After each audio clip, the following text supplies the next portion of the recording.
ప్రియులైన పిల్లలందరికీ తండ్రి అయిన దేవుని నుండి క్రీస్తు యేసు నుండి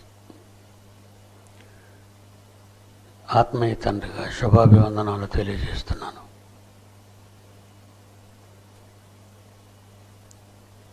ఈ మానవ జీవితంలో పరుగు, పందెపు పరుగు అనవసరపు పరుగులు కావు. దేవుని కోసం పరుగు, పరలోకం కోసం పరుగు,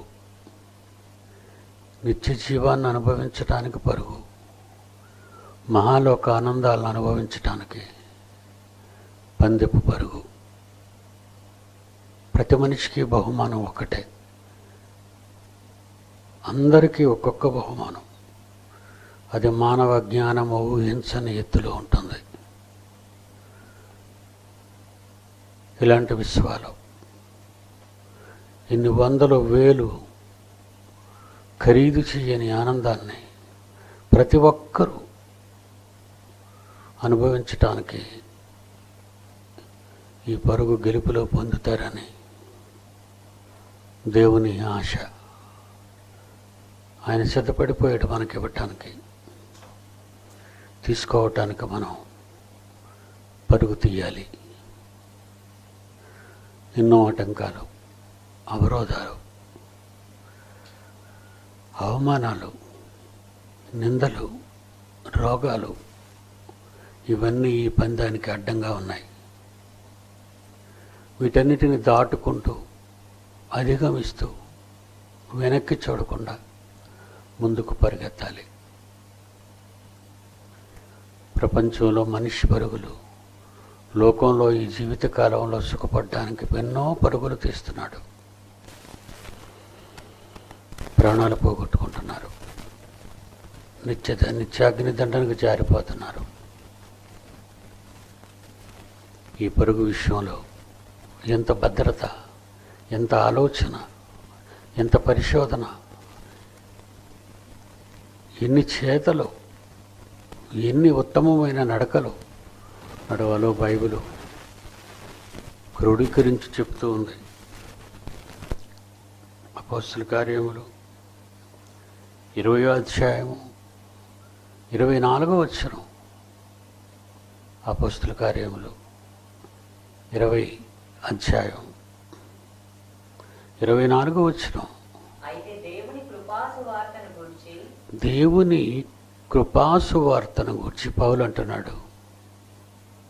దేవుని కృపాసువార్తను గూర్చి సాక్ష్యమిచ్చుట యందు నా పరుగును యేసుక్రీస్తు వారు నాకు ఏమి నేర్పించారో, ఏవి చూసి ఆయనలో నేను నేర్చుకున్నానో వాటిని, ఆ పరుగును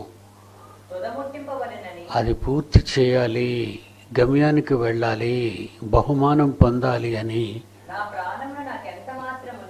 ఈ విషయంలో నా ప్రాణాన్ని కూడా నేను లెక్క చేయకుండా ఏమాత్రం ప్రియమైనదిగా ఎంచుకోలేదు. భూలోకంలో అన్నిటికంటే మనిషి ప్రేమించేది తన ప్రాణాన్ని.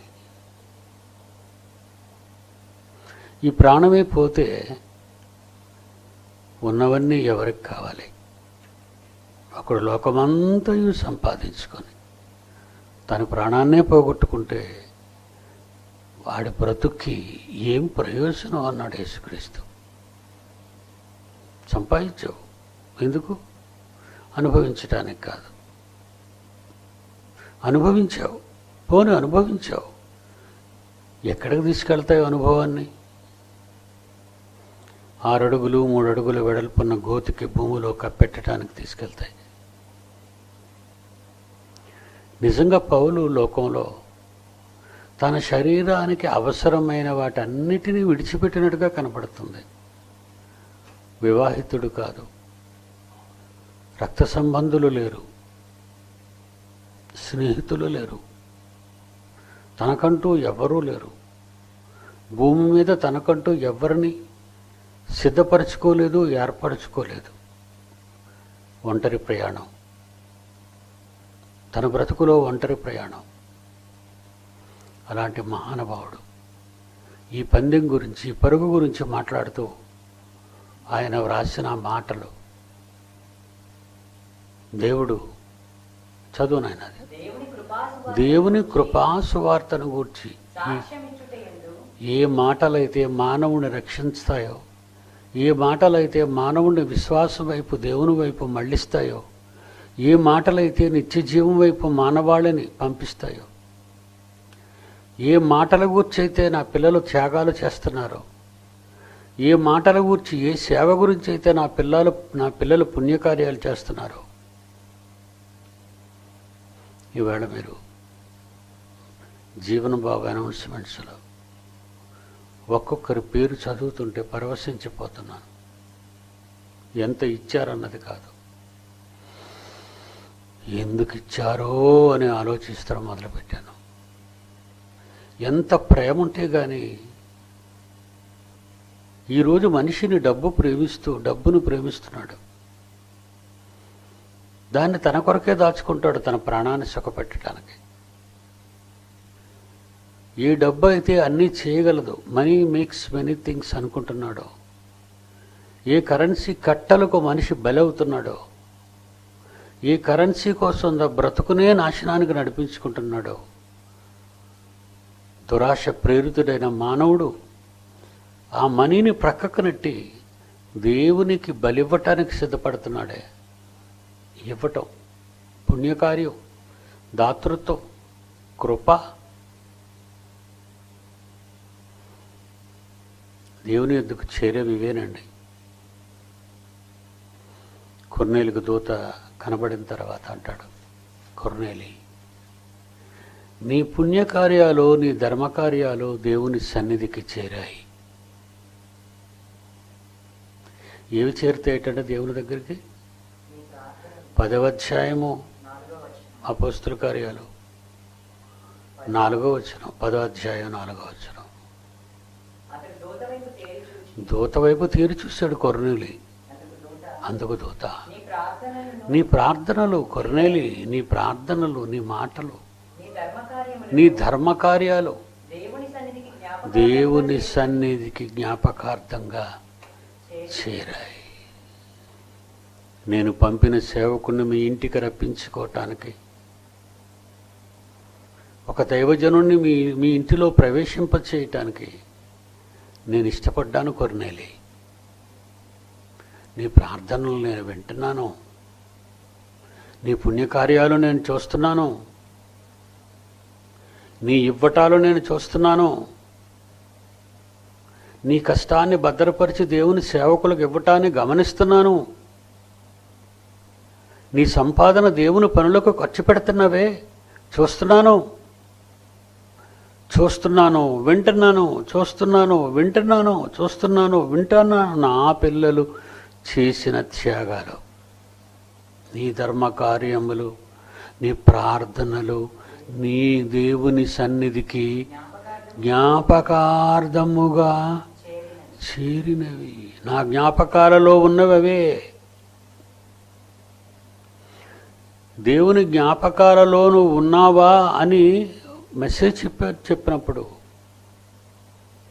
దేవుని జ్ఞాపకాలలో ఉండడానికి ఏం చేయాలి? నువ్వు నీ ప్రార్థనలతో, నీ ధర్మకార్యాలు. నన్ను ఏమడుగుతున్నావు నీ ప్రార్థనల్లో? పలానా ధర్మకార్యం చేయాలనుకుంటున్నాను తండ్రి అని. నీ ఆలోచనలో ఎవరి గురించి ఆలోచిస్తున్నావు? నా పిల్లలైన వారికి ఏ విధంగా సహాయపడగలనని, ఇక నా పనుల్లో నువ్వు ఏ విధంగా సహకరించాలని నీ ఆలోచనలు నాకు తెలిసిపోయి, నీ ఆలాపనలు, నీ ప్రార్థనలు నాకు తెలిసిపోయి, నీ పుణ్యకార్యాలు తర్వాత నువ్వు ఫుల్ఫిల్ అయిపోయావు, మెచ్యూర్ అయిపోయావు. నువ్వు ఇవ్వటం ప్రారంభించావు. ఇవ్వాలనుకున్న వాళ్ళు చాలామంది ఉన్నారు ప్రపంచంలో, కానీ ఇచ్చి నీకు నువ్వెవరో నిరూపించుకున్నావు. నా జ్ఞాపకాల్లో నిలబడ్డావు, వచ్చావు, నా జ్ఞాపకాల్లోకి వచ్చావు. 760 కోట్ల మందిలో కొర్నేలి తరంలో ఎంతమంది, ఎన్ని లక్షల మంది, ఎన్ని కోట్ల మంది ప్రపంచంలో ఉన్నారో మనకొద్దండి. అందరిలో కొర్నేలి జ్ఞాపకాల్లోకి వెళ్ళిపోయాడు, దేవుని జ్ఞాపకాల్లో. కొర్నేలి దేవుని కుమారుడు కాడు, అన్యజనుడు, రోమన్ అఫీషియల్ అయిన రోమన్ భద్రతా దళాల అఫీషియర్ ఆయన, పెద్దవాడు ఆయన, శతాధిపతి, 100 మంది సైనికులకు అధికారి, ఒక కమిషనర్ ఆఫ్ పోలీస్. ఇప్పుడు ఇలాంటి వృత్తిలో ఉన్న నీవు ప్రజలను పీడించి, ప్రజలను సాధించి, ప్రజలను హింసించి ధనాన్ని సంపాదించుకున్న ఈ కేడర్లో ఉన్న నీవు నా గురించి ఆలోచించావు. Great thing. నా జ్ఞాపకాల్లోకి వచ్చేసావు నువ్వు. దేవుని జ్ఞాపకాలలోకి మీరు బలవంతంగా చొరబడాలనుకుంటున్నారా? ఎవరైనా కొత్త వాళ్ళు చొరబడండి. ఇదే this is the key of the heaven. ఇది పరలోక రాజ్యపు తాళపు చెవులలో ఒకటి. ఆయన జ్ఞాపకాల్లో చోటు చేసుకో, దొరుకుతుంది. ఒక సీఎంకు నువ్వు గుర్తు రాకపోవచ్చు, సీఎం పరిసరాల్లో ఉండే పట్టణానికి వెళ్ళి ఎన్ని రోజులు ఉన్నా నీకు ఇంటర్వ్యూ దొరకకపోవచ్చు, నిన్న ఆయన చూడకపోవచ్చు. అలాగే ఒక ప్రధాని. కానీ నీ కన్న తండ్రి నీ కోసం ఎదురు చూస్తున్నాడు. నీ కన్న తండ్రి జ్ఞాపకాల్లోనికి నువ్వు వెళ్ళిపోవాలనుకుంటున్నావా? నీ ప్రాణాలను సైతము లెక్క చేయకుండా నీ ప్రాణాలకు అవసరమైన వాటన్నిటినీ దేవుని కార్యక్రమాలలో పెట్టుబడి పెడుతున్నావే.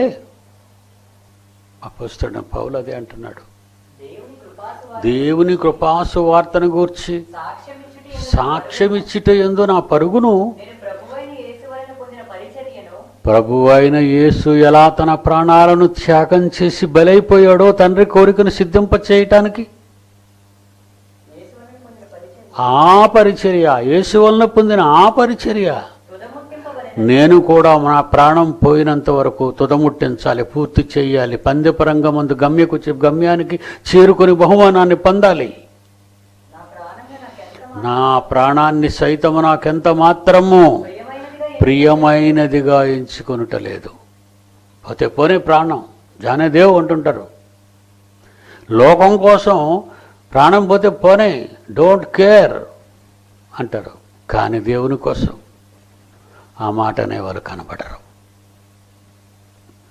దేవుని కోసం ఆ మాట అనేవాళ్ళు గొప్పవారు కాబోతున్నారు. ఆ సంగతిని మభ్యపెట్టింది దుష్టుడు వాళ్ళ మనోనేత్రాలకు. ఎన్నిసార్లు దేవుని గురించి ప్రకటించినా, దేవుని కార్యక్రమాలు ప్రకటించినా, దేవుని జ్ఞాపకాల్లోనికి వెళ్ళిపో అని ఎంత వెనక నుండి ముందుకు నెడుతున్నా ఎవ్వరికీ అర్థం కాలేదు, నా పిల్లలకు తప్ప. గలతీ పత్రిక 2వ అధ్యాయం 2వ వచనం. దేవదర్శనము, దేవుడు నన్ను వెళ్ళమన్నాడు దర్శనంలో, అందుకే వెళ్ళాను. నా ప్రయాసము ఒకవేళ వ్యర్థమైపోతుందేమో, లేకపోతే వ్యర్థమైపోయిందా అని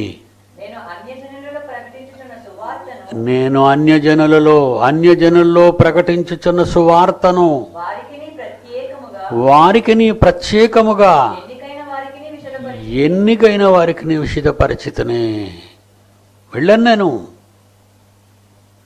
దేవదర్శనం వలన వెళ్ళాను. తప్పిపోతున్నానేమని భయపడుతున్నాను. ఏమిటి దేవుని సేవలో ఎంత భద్రత అవసరమండి.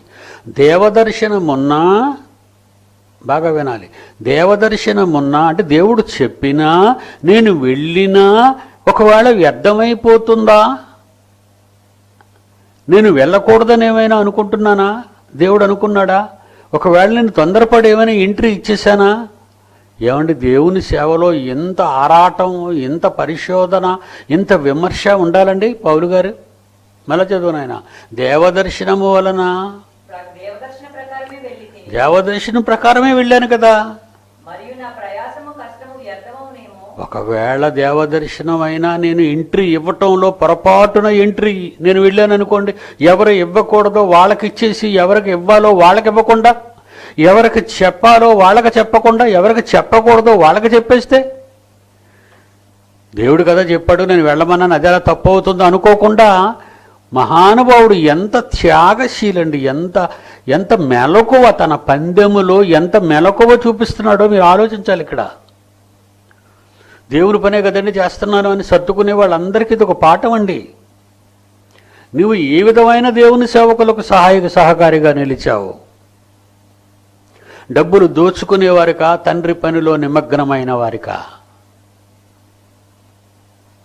డబ్బును అవసరాల కొరకు వాడుకొని సుఖపడే వాళ్ళ కొరక? నిజమైన దేవుని పిల్లల కోసమా? లోకం కోసం ఆలోచించేవారి కొరక, దేవుని కోసం ఆలోచించేవారికా కొరక?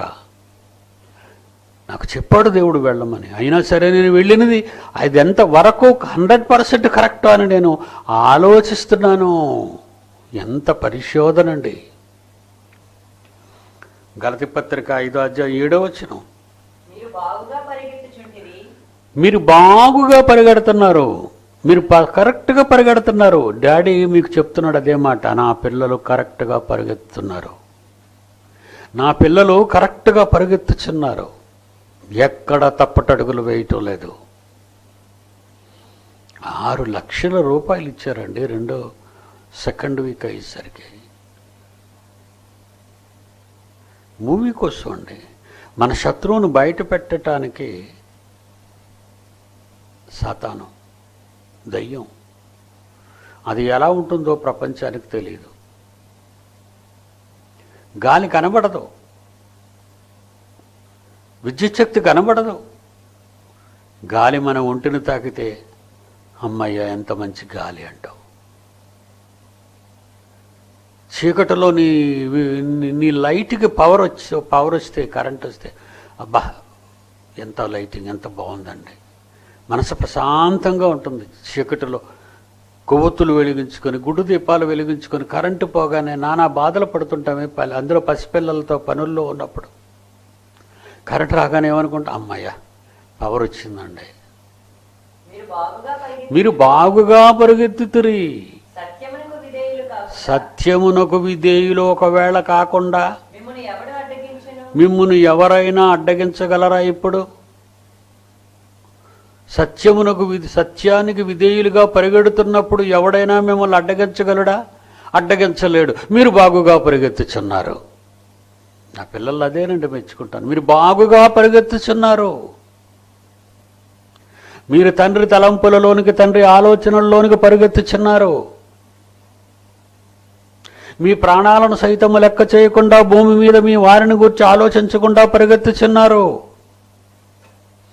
మీ ఇంటిని గురించి, మీ కుటుంబాల గురించి, మీ బంధువర్గాల గురించి, మీ ఊరు గురించి ఆలోచించకుండా, మీ స్వార్థం గురించి కూడా ఆలోచించకుండా మీరు బాగుగా పరిగెత్తుచున్నారు. దేవునిలో దయ్యాన్ని చూపించాలి. ఆ దయ్యం ఎలా ఉంటుందో, దాని స్పర్శ, అది వచ్చిన తర్వాత మనుషులు ఎలా మారిపోతున్నారో, దాని కార్యక్రమాలు, దాని చేష్టలు, అవన్నీ బయట పెట్టాలి. తంత్రాలను బయట పెట్టాలి. మనం దాని తంత్రాలను ఎరిగిన మనము ఎలా బయట పెట్టాలి? అందరూ దయ్యము దయ్యము దయ్యము అంటున్నారు, కానీ దయ్యం ఎలా ఉంటుందో, సమాజాన్ని ఎలా పొడుస్తుందో, ఎలా నాశనం వైపు మళ్లిస్తుందో, మనిషి అందులో మునిగిపోయి వెనక్కి చూడనంత సుదూర ప్రాంతాలకు తీసుకెళ్ళిపోయింది అది మానవ జాతిని. మరికి వాళ్ళు రారండి, ఈ ట్రెండ్లో నుంచి రారండి వాళ్ళు, ఈ ఆశల్లో నుంచి రారండి వాళ్ళు, వాళ్ళ కోరికల్లో నుంచి బయట పడలేరండి. ఇంక వాళ్ళు ఎప్పుడు ప్రాణాలు ఇస్తారండి దేవుని కోసం? వినే పరిస్థితిలోనే లేరు, వినగలిగే పరిస్థితిలోనూ కూడా లేరు, పిలిస్తే వచ్చే పలికే పరిస్థితిలో ఈ సమాజం లేదు. అలాంటి సమాజానికి కనబడని దెయ్యాన్ని ఎలా చూపించాలి? పెద్ద ఆలోచన. కుమారుడు పని చేస్తున్నాడు, మరి అది సక్సెస్ఫుల్ కావాలని మీరంతా ప్రార్థన చేయండి. మనుష్యుల ఆలోచనలతో జరిగే పని కాదు ఇది, దేవుని యొక్క కృపతో జరిగే కార్యక్రమం. ఈ మూవీ అనేది మాత్రం దేవుని ఆలోచనలలో నుంచి రావాలి బయటికి. ఎవరు డైరెక్ట్ చేస్తున్నారో దాన్ని, ఎవరు ఎడిట్ చేస్తున్నారో, ఎవరు దాన్ని ఈ స్క్రీన్ కాపీ చేస్తున్నారు, ఇవన్నీ కూడా ఈ గ్రాఫిక్స్తో పాటు సాతాను దుష్ట క్యారెక్టర్ని సమాజానికి చూపించగలిగినటువంటి నిపుణులు బృందం ఉండాలి అక్కడ. దేవుడు వాళ్ళకి మంచి ఆలోచనలు ఇచ్చేటట్టుగా ప్రార్థించండి. డబ్బుంటే ఒక్కటి మాత్రమే జరిగించేది అనుకోకండి. దేవుడు ఎవరైతే దీన్ని తీస్తున్నారో వాళ్ళందరి దగ్గరికి వెళ్ళి యోసేపును చూడగానే ఫరోకి ఎలాగైతే దయ కలిగిందో, తీస్తున్న వాళ్ళందరినీ చూసి దేవుడు వాళ్ళకి మంచి ఆలోచనలు ఇస్తే అది స్క్రీన్ మీదకి తెరకెక్కించేటట్టు చేయాలి. అందుకే ప్రార్థన చేయండి. ఇది సక్సెస్ కావడానికి కాదు, మానవ మనోనేత్రాలను వెలిగించటానికి. ఇది లాభాలు సంపాదించుకోవడానికి కాదు. ఎన్ని ఖర్చు పెట్టినా, ఎంత ఖర్చు పెట్టినా పైసా తిరిగి రాదండి. దీనివల్ల పైసా తిరిగి రాదు, పోయినట్టే. అలా పోతున్న దేవుని కోసం నా పిల్లల కష్టార్జితం అలా పోకూడదు. అది ఫలము తీసుకొని రావాలి. ఆకాశము నుండి వర్షం పడుతుంది, ఆకాశము నుండి మంచు పడుతుంది, ఆకాశం నుంచే పడుతుంది. అది తిరిగి మళ్ళా ఆకాశానికి వెళ్ళదు. అది ఆకాశానికి వెళ్ళదండి. మరి ఏం చేస్తుంది అది వచ్చి? యెషయా గ్రంథం 55వ అధ్యాయం 10వ వచనము, వర్షము హిమము ఆకాశము నుండి వచ్చి అక్కడికి ఎలాగూ తిరిగి వెళ్ళిపోకుండా ఉండిపోద్దో భూమి మీదే, ఈ భూమిని తడుపుతుంది. విత్తువానికి విత్తనాన్ని రైతుకిస్తుంది. అలాగే నా నోట నుంచి వచ్చు మాట, నా పిల్లల కష్టార్జితంతో తీస్తున్న ఈ బొమ్మలోని మాటలు, ఆయన నోట నుంచి వచ్చే మాట నిష్ఫలముగా అది నా దగ్గరికి రాకుండా అది నాకు అనుకూలమైన పనిని నెరవేరుస్తుంది. నేను పంపిన కార్యమును సఫలం చేస్తుంది. నా పిల్లల కష్టార్జితమంతా కూడా ఫలము తీసుకొని రావాలి. అది ఏ సాతానును బయట పెట్టాలి, ఏ దయ్యాన్ని బయట పెట్టాలి, ఏ క్రూర మృగాన్ని బయట పెట్టాలని మనం ఆలోచించాము. దయ్యాలనగానే దారి మళ్లించింది ప్రపంచ మానవాళి జీవితాలు, ఆలోచనలు దారి మళ్లించేసింది. దయ్యం అంటే నేను కాదు, అదే దయ్యమని. దయ్యాలని, భూతాలని, క్షుద్ర శక్తులని రకరకాల పేర్లతో రకరకాల కథలు, మానవ నేత్రాల నుండి, మానవుల మట్టి మెదడు నుంచి దయ్యం పాత్రలను సృష్టించి దయ్యాలు కనబడతాయని, దయ్యాలు ఉన్నాయని, అవి మనిషికి వేరుగా ఉంటున్నాయని, అవి కొంతమందిని ఆవహిస్తున్నాయని, మిగిలిన వాళ్ళందరినీ దేవుని దగ్గరికి పంపించేస్తున్నాయి అనేటట్టుగా చూపిస్తుంది. కానీ అదంతా మాయా. దేవుడు కనబడితే ఎవరైనా కాసేపు ఒక ఇస్లాం అయితే నమాజ్ చేస్తారు, ఒక హైందవ సోదరులు అయితే పూజలు చేసుకుంటారు, ఒక క్రైస్తవుడు అయితే ప్రార్థన చేస్తాడు. అయిపోద్దా అండి దేవుని పని? దేవుడి పని? దేవునికి అది చాలా అండి. దేవుని కొరకు పుట్టిన ప్రతి మనిషి దేవుని కొరకు కష్టాలు అనుభవించాలి. దేవుని కొరకు పుట్టిన ప్రతి మనిషి దుష్ట శక్తిని పట్టి అప్పచెప్పాలి, చూపించాలి సమాజానికి. ఇది నిన్ను ఈ విధంగా నాశనానికి నడిపిస్తుంది. నిన్ను, నీ భార్యని, నీ పిల్లల్ని, నీ కుటుంబాన్ని, నీ ప్రాంతాన్ని, నీ దేశాన్ని, ప్రపంచాన్ని తప్పుడు మార్గంలో పయనింపచేస్తుంది. క్లబ్బులని, మందని, మత్తని, ఉగ్రవాదమని, నక్సలిజం అని, మోసాలని, దగాలని, నకిలీలని, అన్ని పాపాలే కదండి. ప్రపంచం నుండి అన్ని పాపాలే. ప్రకృతిని నాశనం చేసేంత ఎత్తుకు మనిషిని తీసుకుపోయింది. దేవుడు ఏ ప్రకృతిని మనుషునికి తయారు చేసి పాదాల కింద పెట్టాడు, అనుభవించు నాయనా అని ఆ ప్రకృతిని వాడే తన చేతులతో నాశనం చేసుకునే స్థాయికి తీసుకొచ్చాడు. తీర్పు దినము కొరకు దేవుడు, తీర్పు జరిగే దినము కొరకు, భక్తిహీనుల తీర్పు, నాశనము జరుగు దినం కోసం ఆ డూమ్స్డే దేవుడు ఫిక్స్ చేశాడు. మనుషులు తమ మారణాయుధాలను కనిపెట్టి, మనుషులు తమ వ్యాపార లావాదేవీల కొరకు ప్రకృతిని నాశనానికి నడిపిస్తున్నాయే, వాతావరణాన్ని కలుషితం చేసి. అంటే మనుషుడే తన నిలదొక్కున్న నేలను పాడు చేయడానికి, ముంచుకోవడానికి, చావటానికి సిద్ధపడుతున్నాడా? దేనికోసం ఉంది? ఈ దుష్టుడిని ఎవరు చూపిస్తారు ప్రపంచానికి? ఈ దెయ్యాన్ని ఎవరు చూపిస్తారు ప్రపంచానికి? మనకే తెలుసు దెయ్యం గురించి బాగా. నా పిల్లలకు మాత్రమే ఈ దెయ్యం గురించి తెలుసండి. మిగతా వాళ్ళెవ్వరికి కనబడే మనుషులు చూపించే ఆట దెయ్యాలు వాళ్ళు ఏదో మానవ జ్ఞానం నుంచి వచ్చిన దెయ్యాలు అవన్నీ కూడా. ఆ దెయ్యాలు చూపిస్తున్నారు, ఆ క్షుద్ర శక్తులు చూపిస్తున్నారు, ఆ మూఢనమ్మకాలను చూపిస్తున్నారు. దెయ్యాలు ఉన్నాయి అని, ఆ దెయ్యాలే ఉన్నాయి అని ఈరోజు నిరూపించడానికి ఈరోజు మీడియా కంకణం కట్టుకుంది ఈ చెత్త సినిమాలన్నీ తీసి. ప్రార్థించండి నా పిల్లలు, ఆ మూవీ గురించి ప్రార్థించండి. ఎలాగైనా దెయ్యం కళ్ళకు కట్టినట్టుగా కనిపించాలి నా పిల్లలకి, ప్రపంచానికి. ఒక్కసారి మనిషి చూసే అవకాశాన్ని ఇవ్వాలి, అలా తీయగలగాలి. అలా తీయాలంటే దేవుడే ఇందులో ఉండాలి.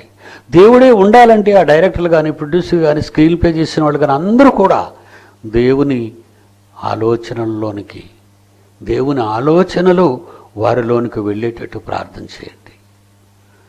ఫిలిప్పీలకు రాసిన పత్రిక 2వ అధ్యాయం 16వ వచనం. అట్టి జనము మధ్య మీరు జీవవాక్యాన్ని చేతబట్టుకుని నా పిల్లలు లోకమందు జ్యోతుల వలె కనబడుతున్నారట. పౌలు గారు మెచ్చుకుంటున్నారండి ఫిలిప్పీయుల్ని, ఫిలిప్పు సంఘంలో ఉన్న క్రైస్తవుల్ని. మీరు జ్యోతుల వలె కనబడుతున్నారు లోకములో. లోకమంతా ఒక పక్క ఉంది, మీరేమో ఒక పక్క ఉన్నారు. లోకమంతా ఏదో ఇటో వెళ్ళిపోతుంది, కేకలేసుకుంటూ, పిచ్చి కేకలు వేసుకుంటూ వెళ్ళిపోతుంది, పరుగులు తీస్తూ వెళ్ళిపోతుంది. మీరు మాత్రం నా పిల్లలు బలంగా నిలబడ్డారు. అట్టి జనము మధ్య మీరు జీవవాక్యమును చేత పట్టుకొని లోకమందు జ్యోతుల వలె కనబడుచున్నారు. దేవునికి కనబడుతున్న జ్యోతులు మీరు, మనుష్యులకు కనబడిన చీకటి మీరు. ఈ మనుషులు, ఈ మానవ సమాజానికి మీరు కనబడరు కళ్ళకే. ఈ డబ్బున్న కోటీశ్వరులకు మీరు కనబడరు. మనసున్న మనిషి మిమ్మల్ని అర్థం చేసుకోలేడు. వాళ్ళెటో తమ ప్రాణాలను పోగొట్టుకోవడానికి పారిపోతున్నారు, చావును వెతుక్కుంటూ. ప్రపంచాన్ని నాశనం వైపు పరిగెత్తిస్తున్నారు. తామున్న లోకాన్ని నాశనం చేయడానికి సిద్ధపడిపోతున్నారు. ఈటి ప్రకృతి వైపరీత్యాలు, వాతావరణంలో ఎన్నో మార్పులు జరిగిపోతున్నాయి. ఇక నాశనానికి వెళ్ళిపోతుంది ఇది. భక్తిహీనుల తీర్పును, నాశనమును జరుగు దినము వరకు అది అగ్ని కొరకు నిలువ చేయబడింది. ఆ వాక్యమే మీరు చెబుతున్న వాక్యం వల్ల భద్రపరచబడుతున్నారు. ఇంకా అట్టి జన్మ మధ్య మీరు జీవవాక్యమును చేతబట్టుకుని లోకమందు జ్యోతులుగా కనబడుతున్నారు. 2 తిమోతి 4వ అధ్యాయం 7వ వచనం. మంచి పోరాటము, మంచి పరుగు, మంచి పందెపు రంగం, మంచి పోరాటము పోరాడి తిని పౌలు అంటున్నాడు. మంచి పోరాటం తిమోతి, నేను మంచి పోరాటం పోరాడాను, నా పరుగును మొత్తానికి ముగించాను. దేవుడు చెప్పినట్లుగా 100%. నా కొరకు నేను పుట్టకముందు దేవుడు ఏమి రాసుకున్నాడో ఆ రాసుకున్నవన్నీ కూడా నేను పుట్టిన తర్వాత ఈ నా తరములో నేను పూర్తి చేసుకున్నాను. నా పిల్లలారా, దేవుడు మీ కొరకు మీరు పుట్టకముందు ఏమి రాసుకున్నాడో, భూమి ప్రకృతి పుట్టకముందే, జగత్తు పునాది వేయకముందు ముందే మీ కొరకు ఏం రాసుకున్నాడో దేవుడు, అవన్నీ కూడా మీరు పుట్టిన తర్వాత మీ పరుగులో తుదముట్టించాలి, పూర్తి చేయాలి, సక్సెస్ చేయాలి. ఈలోగా సడన్గా చనిపోతే దేవుని ప్రశ్నలకు నిలబడాలి, నిత్యాగ్ని దండనకు ఒరిగిపోవాలి, జారిపోవాలి. ఏ క్షణాన్ని ఏమి సంభవిస్తుందో, ఏ క్షణాన్ని ఎవరు మాయమైపోతారో, ఇంతలో కనబడ అంతలో మాయమైపోయేదే కదా మానవ జీవితం. ఎప్పుడు అలర్ట్గా ఉండండి, ఆల్వేస్ అలర్ట్. ఎప్పుడు సిద్ధపడండి. నేడే రక్షణ దినం. మనం మరణించే నాటికి దేవునికి భిన్నంగా నడుచుకున్నామా, నిత్యాగ్నికి జారిపోతాం. నా పోరాటము మంచి పోరాటం పోరాడి తిని, నా పరుగు కడముట్టించి తిని, నా విశ్వాసాన్ని, నా నమ్మికను చివరి వరకు, నా చావు వరకు నేను పోగొట్టుకోలేదు. ఇక మీదట నా పరుగు, నా కొరకు నీతి కిరీటం ఉంచబడింది. నా పరుగు నాకు నీతి కిరీటం ఉంచింది. నా పరుగు నాకు జీవ కిరీటం వచ్చింది. నా పరుగు నాకు ఆనంద కిరీటం ఇచ్చింది. నా పరుగు నాకు అన్ని కిరీటాలు ఇస్తుంది. అన్ని బహుమతులు నావే. నా పిల్లలు బహుమతులవే. నా పిల్లలు అన్ని కిరీటాలు వాళ్ళే ధరించుకోవాలి.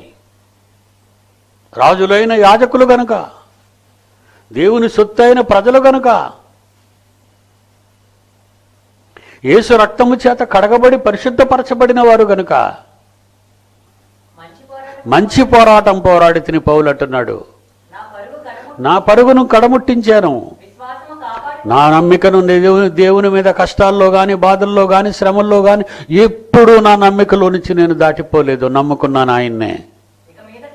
ఇక మీదట కూడా నా కొరకు అదిగో నాకు కనబడుతుంది, నీతి కిరీటం ఉంచబడి ఉన్నది.